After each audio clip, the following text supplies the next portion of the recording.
Bueno, ¿qué nos dice? En junio de 1999, el difunto Bill Fry, que también, ya veis, es difunto, expresidente de Anchorstone International, entrevistó a Ron Wyatt por teléfono acerca de sus experiencias con el Arca de la Cámara, bueno, el Arca del Pacto, de la Alianza.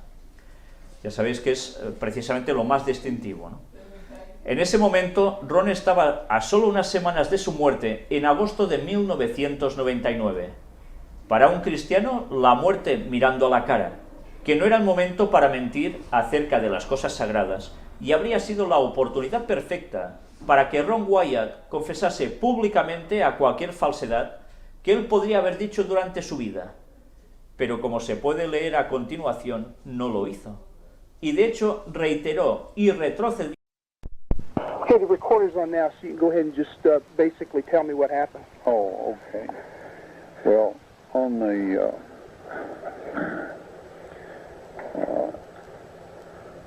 excavation there, that had, you know, for the Ark of the Covenant, primarily I was interested in just the Ark of the Covenant. Yes. And as I did the excavation down the cliff face, we ran into cutouts and we ran into crossholes in the bottom of this ancient quarry that showed that this was a crucifixion and execution spot. The Romans crucified people there, of course. The Jews, because of some of their special arrangements with the Romans, they basically stoned people there. And Stephen is one of the examples of what took place there. Yes. And so anyway, once we found that place, I knew that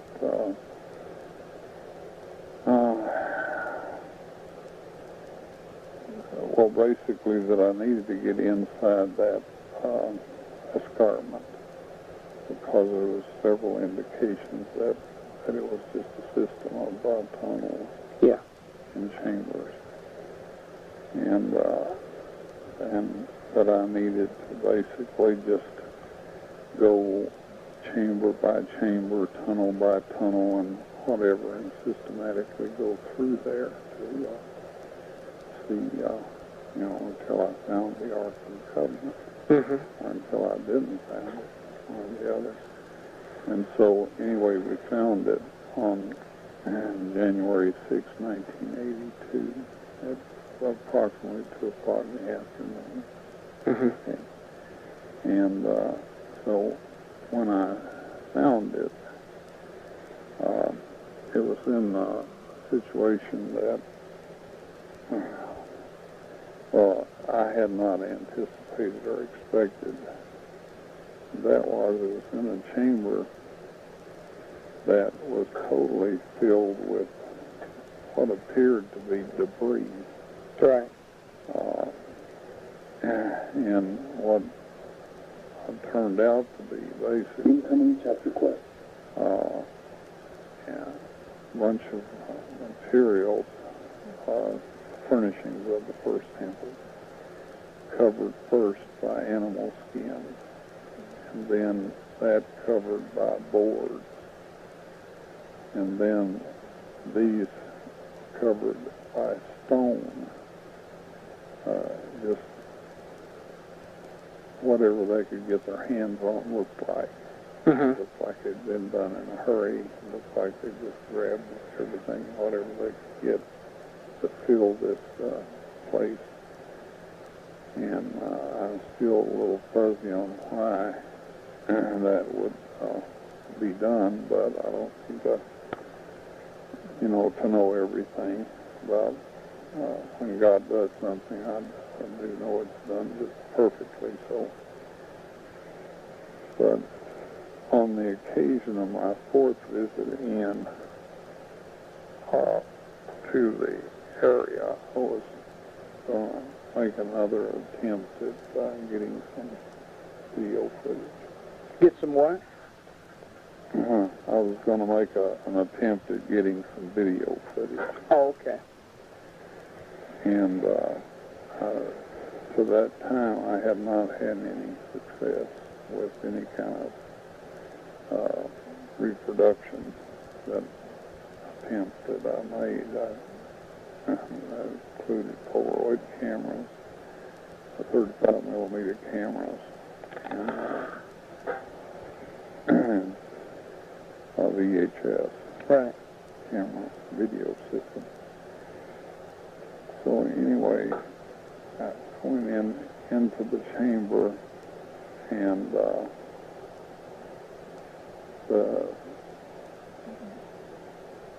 lowered myself in there, and of course the thing that became apparent immediately was that the place was totally clean. Mm-hmm. Somebody had done what I had decided that I was going to have to do, and that was to clean all the debris and everything out. Mm-hmm. Now, I guess I should say a couple words here. The Ark of the Covenant was not covered in all this debris like everything else was. It was in a separate container. Mm-hmm. A thin wall stone box. And this extended from the floor, which I didn't know at the time, the dimensions or whatever. But anyway, the box extended up to within approximately 3 inches of the ceiling. Was it sitting on top of something else? Well, the fact of the matter was, Bill, that I never did get in there and measure everything. Mm-hmm. And so I really don't know. Okay. Looking back on it, I would have had to have been there when the cleanup took place in order to know Yeah. all of that, and I simply was not there.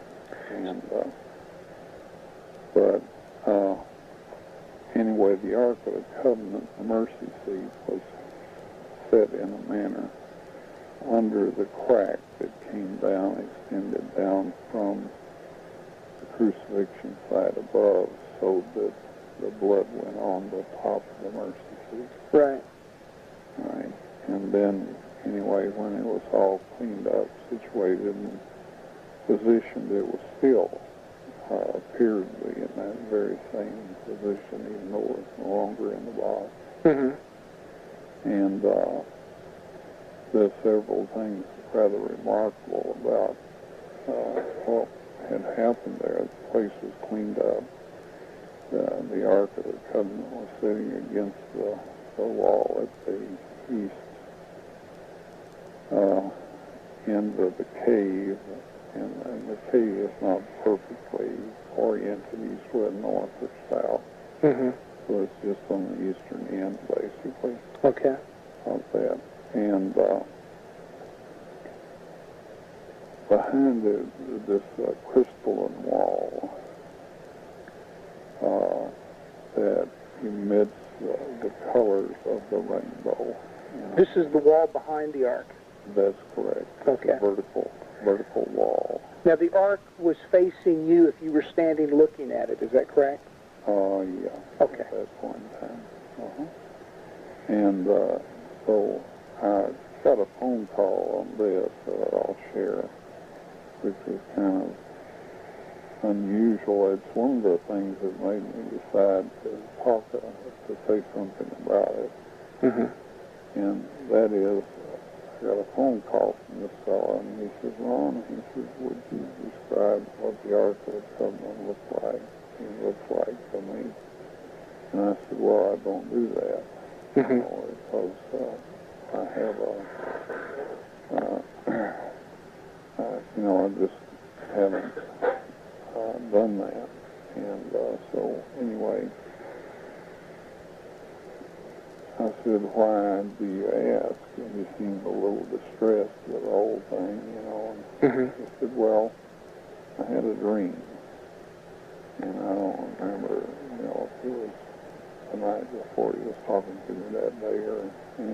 it hadn't been too long since he had had this dream, and he said, I've been praying since I heard about the Ark of the Covenant that the Lord would let me see what it looks like. I just had a real burden to see what it looked like. Mm-hmm. So he said, I had this dream, and I was in this chamber in this dream. And he said, and the Ark of the Covenant was right in front of me, basically. Mm-hmm. He said, however, the wall behind the Ark of the Covenant, and he described it perfectly, you know. What you'd say. Right. And he said, I got so distracted by the colors and all of that of this rainbow that I did not zero in on the Ark of the Covenant itself. And he said, and the dream went away without my having had a good look at the Ark of the Covenant. Okay? Yeah. So that was a bit of a surprise and a pleasant one, I might add, because it indicated that God, you know, wanted people to, didn't mind people having a description of it at least. And at least this one fellow, and he didn't seem, shall we say, more unusual or different than anyone else. There were several other people that had asked. Did seem to be an honest guy and all of that. I don't think he could have made that description without having seen it. But, you know, there's no way he could have. So, anyway, at that point, I said, well, just be grateful that you got to see inside the chamber. That I'll verify that that's what it looks like. Yeah. But then I said, I guess we probably ought to do something to give a general idea of what the Ark of the Covenant looked like. So at that time I decided to get Jim Konkoski to work me up something, you know. Right. And so anyway, back to the experience of when I got in there. Now, the light, the room has its own light since I made that entrance in, but it didn't happen until I had gotten inside the chamber and was standing on the floor of the chamber. And I did all my getting in the dark. Mm-hmm. And so when things kind of lighted up, I was really shocked by what I saw. And that is, the place had been cleaned out, and that there were 4 people in there. Mm-hmm. And so basically, I was going to ask, what are you doing in here? Because I'm the only person I knew of that had a permission or the right to be in there. Yeah. And at that point, apparently I became aware of my physical conditions altered to the point that I knew I was in the presence of angels. You know, that these were not just people. Yeah. Because I couldn't breathe, I couldn't move, I couldn't talk, couldn't do anything. And so, anyway, at that point, and this, you know, you basically just keep in mind that I was very, very stunned by the whole thing. Right. So the one angel talked to me and briefly said that they had been watching over the Ark of the Covenant ever since Moses had put the table stone in there.